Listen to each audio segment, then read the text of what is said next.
하나님의 말씀입니다. 로마서 7장 7절에서 25절 다 같이 함께 읽겠습니다. 그런즉 우리가 무슨 말을 하리요? 율법이 죄냐? 그럴 수 없느니라.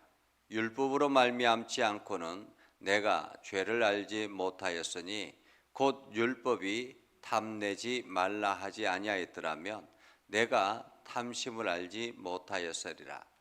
그러나 죄가 기회를 타서 계명으로 말미암아 내 속에서 온갖 탐심을 이루었나니 이는 율법이 없으면 죄가 죽은 것이라.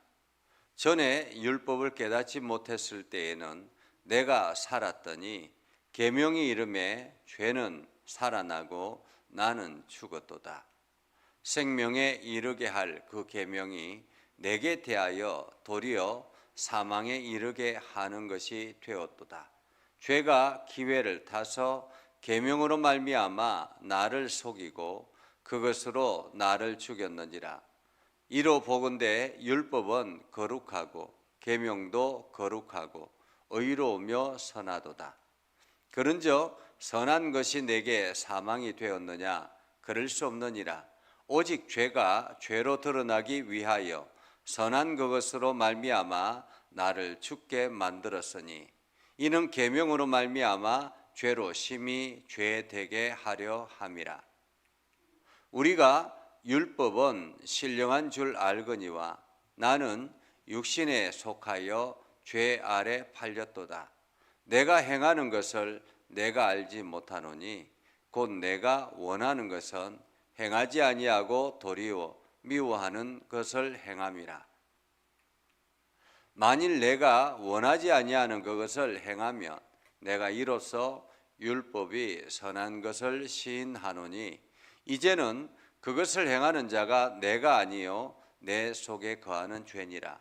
내 속 곧 내 육신에 선한 것이 거하지 아니하는 줄을 아노니 원함은 내게 있으나 선을 행하는 것은 없노라.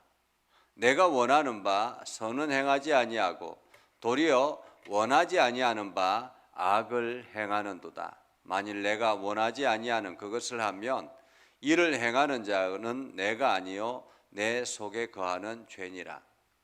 그러므로 내가 한 법을 깨달았노니 곧 선을 행하기 원하는 나에게 악이 함께 있는 것이로다.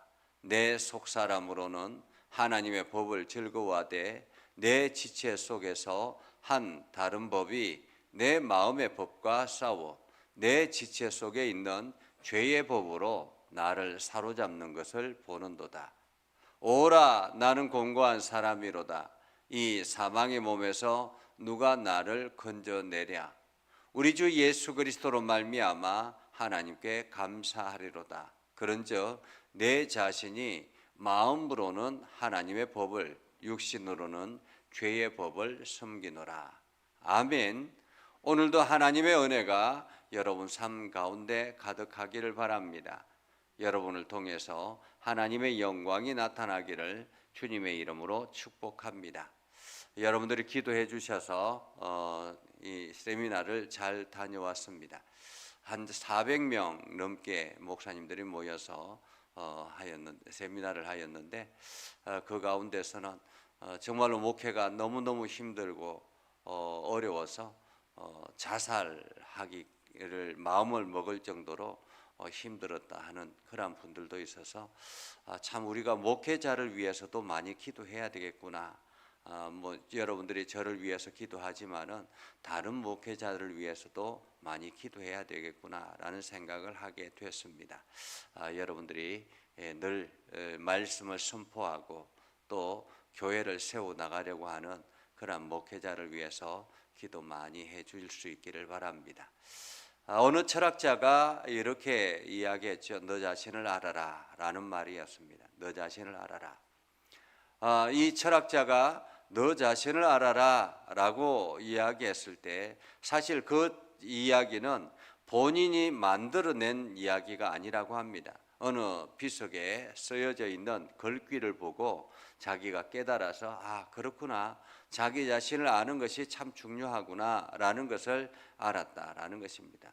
오늘 사도 바울이 우리 자신이 어떤 사람인가 하는 것을 분명하게 이야기하려고 합니다. 어쩌면은 로마서 전체가 너 자신을 알아라 라는 그런 말의 설명이라 이렇게 말할 수가 있겠습니다. 사도 바울은 우리가 하나님의 거룩한 백성으로서 율법의 사람이 아니라 의의 사람이 되었다라고 말씀합니다. 율법으로 말미암아 우리가 구원을 얻는 것이 아니라 바로 예수 그리스도를 통해서 구원을 얻는다라고 말씀하고 있죠. 그렇기 때문에 이제 과거에는 율법의 사람이었지만은 이제는 하나님의 거룩한 의의 사람으로 거듭나게 됐다라는 것입니다. 그래서 사도 바울이 그렇다면 우리 율법에 필요 없는가라는 것입니다. 여러분의 생각에는 어떻습니까? 이제 율법이 필요가 없는가라는 거죠. 오늘 사도 바울은 이렇게 말합니다. 그런즉 우리가 무슨 말 하리요라는 것입니다. 율법의 조문으로 우리가 살아난 것이 아니라 영의 새로운 것으로 우리가 새롭게 심겨졌다라고 하는데, 그러면 우리가 무슨 말 하리요? 율법이 죄냐라는 것입니다. 율법이 죄냐? 그러면 율법이 필요 없느냐라는 것입니다. 여러분, 그러면 율법은 필요 없는 것입니까? 율법은 무엇입니까? 율법으로 말미암지 않고는 내가 죄를 알지 못하였으니 라고 말합니다.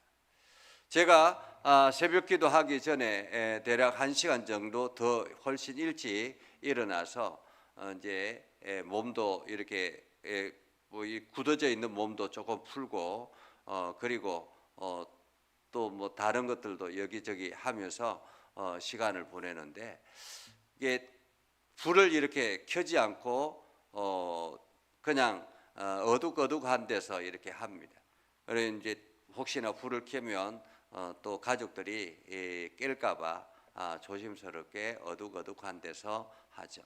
그래서 어둑어둑한 데서 뭔가를 하면 이게 어디에 뭐가 있는지도 가끔씩 부딪히기도 하고 또 넘어지려고 하기도 하고 그렇게 하기도 합니다. 그런데 시간이 돼서 불을 켜면 어디에 뭐가 있는지 확연하게 드러나기 때문에 훨씬 더 움직이는 것이 편안합니다. 다시 말하면 율법이 뭐냐라는 것입니다. 율법이 뭐냐? 예전에 우리 자신은 그냥 모든 것이 어둑어둑해서 이것이 옳은 것인가 저것이 나쁜 것인가 하는 것을 분간하기가 쉽지 않았습니다. 그런데 율법이라는 빛이 들어옴으로 인해서 이것이 죄구나, 이것은 하면 안 되는구나, 이것은 해야 되는구나 하는 것을 알게 되는 것, 그것이 바로 율법이라는 것입니다. 율법이 탐내지 말라 하지 아니하였더라면 내가 탐심을 알지 못하였으리라. 율법이 탐내지 말라고 이야기하지 않았다면 그냥 남의 것들도 그냥 내 것으로 사용하면 되는구나라고 생각할 수 있다라는 것입니다. 그래서 아무렇지도 않게 남의 것들을 사용하기도 한다라는 거죠. 탐심을 알지 못하고 내 안에 탐심이 있다라는 것을 알지 못하였다라는 것입니다. 그러나 죄가 기회를 타서 계명으로 말미암아 내 속에 온갖 탐심을 이루었나니, 그러니까 내가 탐심을 알지 못하였기 때문에, 이것이 죄인 줄을 알지 못했기 때문에 나도 모르게 그냥 하나씩 남의 것들을 가져오다 보면 바늘도둑이 소도둑 된다라고 하지 않습니까? 그래서 이것도 다 내 것, 저것도 내 것, 이렇게 내 것인 줄로 착각할 수 있다라는 것입니다. 세미나에 온 목사님 중에 한 분이 이게 중국인 선교사를 이렇게 지원하는 그러한 일을 했는데, 이게 한족 중국인이 와서 이제 신학 공부를 한다는 거죠. 한족이 신학 공부를 하는데 이제 절반을 학비를 교회에서 대줬다고 합니다. 그런데 그 한족이 이렇게 이야기를 했다라는 거죠. 왜 다 대주지 않고 절반만 대주냐고. 그 한족이 생각하는 이유는 그것이라고 합니다. 당신에게 넘치게 주어진 것은 하나님이 나에게 베풀라고 하는 것이다. 그렇기 때문에 다 대줘야 되는 것이 맞는 거 아니냐라고 그렇게 이야기를 한다는 것입니다. 오히려 남의 것들도 자연스럽게 자기 것인 것으로 착각해서 당연한 것처럼 그렇게 요구한다라는 것입니다. 이것처럼 탐심이 죄인 줄 알지 못한다라는 거죠. 그런데 율법이 탐심은 죄다라고 이야기를 했기 때문에 내가 저것은 저 마음을 가져서는 안 되는구나 하는 것을 알게 된다라는 것입니다. 또한 생명에 이르게 할 그 계명이 내게 대하여 도리어 사망에 이르게 하는 것이 되었도다. 오히려 그 죄로 말미암아 내가 사망을 이르게 됐다라는 거죠. 죄가 기회를 타서 계명으로 말미암아 나를 속이고 그것으로 나를 죽였는지라. 자기도 모르게 그렇게 죄에게 끌려가서 자기 자신을 죽이게 한다라는 것입니다. 이로보건대 율법은 거룩하고 계명도 거룩하고 의로우며 선하도다. 여러분, 우리가 지금 전기불도 마찬가지고 어두운데 후레쉬도 마찬가지고 이러한 곳은 우리 자신을 유익하게 만드는 것입니다. 그것이 나를 살리는 생명은 아니지만은 내가 살아가는데 유익하게 만드는 것이 바로 그 불빛이죠. 이와 마찬가지로 어둠 속에서 자연스럽게 살아갈 수 있도록 만드는 것이 바로 불빛이라면, 지금 우리가 예배드리는 이 예배 환경도 전기불이 있었기 때문에 이렇게 편안하게 예배할 수 있는 것 아니겠습니까? 그런데 이것이 없다면 우리는 서로가 알 수도 없고 이렇게 온라인상으로 예배하며 서로가 만날 수도 없는 것입니다. 한마디로 율법이 있는 것, 계명이 있는 것, 이것은 나를 더욱더 거룩하게 만들어 나가는 도구가 된다라는 말이죠. 그런즉 선한 것이 내게 사망이 되었느냐? 그럴 수 없느니라. 오직 죄가 죄로 드러나기 위하여 선한 그것으로 말미암아 나를 죽게 만들었으니 이는 계명으로 말미암아 죄로 심히 죄되게 하려 함이라. 한마디로 이 율법, 그 계명이 있음으로 인해서 자기 자신을 철저하게 죽이게 됐다라는 것입니다. 아니면은 욕망 덩어리로 살아갈 수가 있게 되는 거죠. 본능으로 살아간다라는 것, 그것이 짐승처럼 살아가게 되는 것입니다. 우리가 율법은 신령한 줄 알거니와 나는 육신에 속하여 죄 아래 팔렸도다. 내가 행하는 것을 내가 알지 못하노니 내가 원하는 것은 행하지 아니하고 도리어 미워하는 것을 행함이라 라고 말하죠. 만일 내가 원하지 아니하는 것을 행하면 내가 이로써 율법이 선한 것을 시인하노라. 그래서 내가 원치 않는 것을 자꾸 이제 귀찮은 것 있잖아요. 그러니까 우리가 선한 일들을 해야 되는데 때로는 귀찮기도 하고 또는 때로는 불편하기도 하고 하죠. 그런데도 불구하고 억지로 이것이 하나님이 기뻐하시는 일이구나라는 것을 행하다 보면 그래, 율법대로 이렇게 살아가니까 서로를 유익하게 만들고 이것을 아름답게 만들어 나가는구나 하는 것을 알게 됐다라는 거죠. 이제는 그것을 행하는 자가 내가 아니요 내 속에 거하는 죄니라. 내 속에 곧 내 육신에 선한 것이 거하지 아니하는 줄을 아노니 원함은 내게 있으나 선을 행하는 것은 없노라. 그래서 내 안의 욕망은 선하지 않다라는 거예요. 내 안의 욕망은 자꾸만 욕심을 부리고 또한 자기 것을 이렇게 더욱더 편안한 것을 안주하고 이런 마음들이 내 안에 계속 있다라는 거죠. 그런데 이것이 율법으로 말미암아 자기 자신을 죽이고 그 악한 것들, 욕망을 누르고 온전하게 만들어 나가는 것입니다. 사람에게는 세 가지가 있다라고 하죠. 본능이 있고 그 본능을 조율하는 이 자아가 있고, 그리고 본능 자체를 완전히 없애고 오로지 도덕적인 삶을 추구하는 초자아가 있다고 합니다. 그래서 이 사람은 본능적으로 살아가는 사람은 짐승처럼 살아가는 것이고, 초자아로 살아가는 사람은 완전히 절대적인 도덕적인 삶을 살아가는 사람입니다. 그런데 이 본능과 초자아의 중간의 역할을 잘 조율하는 것이 바로 자아이죠. 이 자아가 건강할 때, 이 자아가 건강할 때 더욱더 우리는 올바른 도덕적인 삶을 살아가게 되고 공동체적인 사회적인 삶을 살아가게 되는 것입니다. 그러나 이 자아가 망가지기 시작하면 그때부터 우리는 인간의 욕망에 따라 살아가게 됩니다. 욕망에 따라가 살아가다 보면 길 가다가 사람을 두드려 패기도 하고 자기가 기분 나쁘다고 이게 사람을 때리기도 하고 그리고 사람을 찔러 그렇게 공격하기도 하고 이것은 본능적인 삶을 살아가는 사람입니다. 자아가 망가진 사람이죠. 그것처럼 율법이 망가지면 우리는 죄의 본능으로 살아가게 되는 것이다 라는 거죠.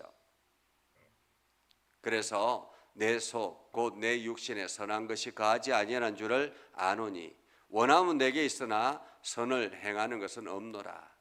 내가 원하는 바 선은 행하지 아니하고 도리어 원하지 않는 바 악을 행하였노라. 만일 내가 원하지 아니하는 그것을 하면 이를 행하는 자는 내가 아니요 내 속에 거하는 죄니라 라는 거죠. 죄니라. 자, 그러면 우리는 어떻게 해야 되겠습니까? 그러므로 내가 한 법을 깨달았느니 곧 선을 행하기 원하는 나에게 악이 함께 있다. 오늘 우리가 예수 그리스도를 믿고 믿음의 삶을 살기로 다짐하고 예수 그리스도께서 이끌어 가시는 대로 내가 순종적인 삶을 살아가려고 합니다. 그런데 그것이 잘 되지 않잖아요. 그렇죠? 여러분들이 오로지 복음의 삶만 살아갑니까? 우리가 살아가다 보면 내 욕망에 따라 살아가고 내 욕심에 따라 살아가고 내 이기적인 삶을 살아가는 것입니다. 왜 그렇습니까? 내 안에 속사람 안에 이 죄라는 악이 항상 있기 때문에 그렇다라는 것입니다. 그것이 바로 본능 속에 잠재해져 있는 나라는 것입니다. 나. 그렇기 때문에 우리는 날마다 싸워야 한다라는 거죠. 마음의 법과 싸워야 한다라는 것입니다. 지체 속에서 한 다른 법이 내 마음의 법과 싸워서 내 지체 속에 있는 죄의 법으로 나를 사로잡는 것을 내가 보는 것입니다. 그래서 우리는 다 참 연약하구나. 내가 의의 사람이라고 생각하고 내가 그리스도인이라고 생각하고 내가 하나님의 사람이라고 생각하고 내가 기독교인이라고 생각하는데 그래서 날마다 내가 하나님의 의를 이루려고 노력하는데 그런데도 불구하고 나도 모르게 내가 생각하지 아니하면 잠시 동안 나 자신을 기억하지 아니하면 나도 모르게 사망으로 끌려가더라라는 것입니다. 그래서 사도 바울도 그렇게 고백하죠. 오라 나는 공고한 사람이로다. 이 사망의 몸에서 누가 나를 건져내랴. 우리 주 예수 그리스도로 말미암아 하나님께 감사하리로다. 그런즉 내 자신이 마음으로는 하나님의 법을 육신으로는 죄의 법을 섬기노라. 우리의 육신으로는 죄의 법을 따라가고 내 마음의 마음으로는 늘 하나님의 법을 따르기로 다짐하고 또 다짐한다라는 거죠. 그래서 우리가 잠깐 정신줄을 놓으면 나도 모르게 죄의 법으로 따라가게 된다라는 것입니다. 그래서 우리는 날마다 새벽마다 기도하며 우리 자신을 생각하는 것입니다. 내가 죄의 법에 따르지 않기 위해서 오늘도 우리가 하나님의 말씀 앞에 거하는 것입니다. 나의 연약함을 우리가 날마다 기억하고 내 육신은 죄의 법을 따라가는 육신이지. 그렇기 때문에 내가 본능적으로 살면 안 돼라는 마음을 가지고 우리도 의지적으로 성령이 이끌어가는 대로 나아가야 하는 것입니다. 그래서 성령이 이끌어간다라는 것은 하나님의 법이 나를 지배하도록 내가 하나님께 내 자신을 내어드리는 것입니다. 그래서 오늘도 여러분들이 죄의 법에서 온전히 탈출해서 하나님의 법을 따라 나아가는 여러분의 삶이 되기를 주님의 이름으로 축복합니다. 기도하겠습니다. 거룩하신 아버지 하나님, 오늘도 우리 가운데 함께 하시고 하나님의 은혜를 저희들에게 베풀어 주셔서 우리가 하나님의 거룩함을 드러내게 하시고 하나님 나라를 꿈꾸게 하시고 하나님의 뜻을 이루며 나아갈 수 있도록 저희들을 인도하여 주심을 감사합니다. 하나님, 이제 우리가 죄의 법을 따르지 아니하도록 날마다 우리 육신을 깨워 주시고 우리에게 성령을 부어 주셔서 우리가 매 순간마다 하나님의 법을 따르며 하나님의 법을 기억하며 하나님의 법에 따라 순종하며 나아가는